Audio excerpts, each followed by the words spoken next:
Our wall-to-wall decision 2022 coverage continues here on NTV, and we are down to 3 days to the election. Just 3, imagine, believe it or not. I mean, Jesus will die and resurrect and win the elections.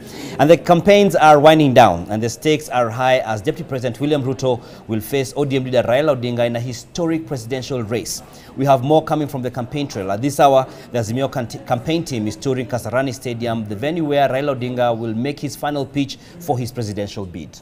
And at the Nyayo National Stadium, the Kwanza campaign team toured that facility in preparation for tomorrow's final rally as William Ruto makes his crucial closing pitch for the presidency, a culmination of what has been a hotly contested election.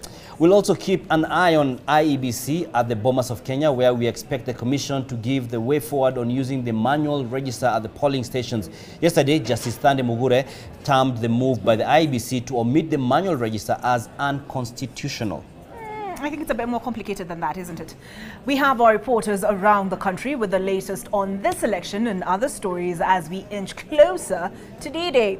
Nina Shaban will be joining us later, speaking of employment and the Jubilee promise to create 1.3 million jobs. Every year? Every year. Or was it for the 5 years? I think every year for the 5 years of the second term. And Bernard Ndong will also be here at 4 p.m. with the sports. But we start with Ibrahim Karanja, who's just come back from the Nyayo National Stadium, where Kwanza, as we mentioned, was touring that facility ahead of the final rally. Ibrahim, only yesterday, the Kwanza secured orders from court permitting them to use the facility for their final rally. Were they optimistic?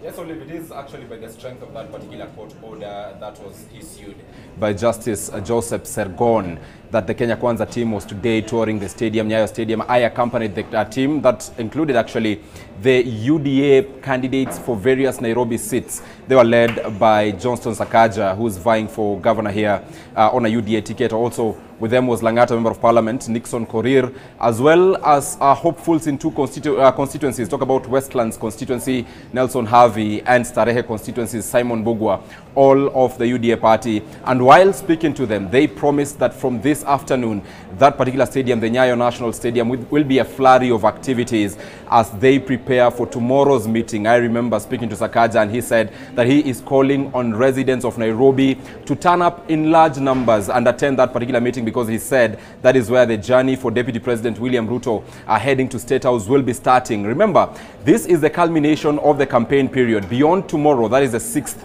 of August, no other candidate is expected to campaign. That's why all these sides are making sure that their final campaign rally is a big deal. And according to Sakaja, whom I spoke to earlier, he says that they will have people come from not only Nairobi, but also counties that are around Nairobi County. He spoke about people coming from Murang'a County, Kiambu, Machakos, Kajiado, and other counties that are around Nairobi County. He also called on supporters of Kwanza and UDA in particular to exercise peace and calm, given that there will be 2 large rallies in Nairobi tomorrow. Remember also the Azimio la Umoja One Kenya coalition will be having their final rally at the Kasarani Stadium. So Sakaja just calling on the people to exercise peace and be their brother's keeper tomorrow, even as they get to interact together. And Oliver, even as we speak about this, remember Kwanza has complained really about intimidation and using of venues for their meetings. This particular Nyayo Stadium issue, even before it went to court, was a fight, a push and pull between Sports Kenya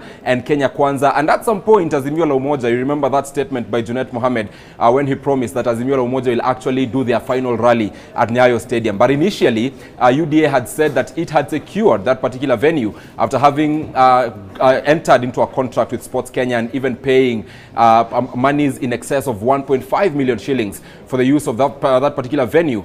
But Sports Kenya would at some point say that, look guys, the stadium is not available for your use because on the 5th and 6th, that is starting today, there will be some peace concert that will be happening at that particular stadium. And I was there earlier today and there was no sign of a peace concert, perhaps on the strength again of that court order by Justice Joseph Sergon.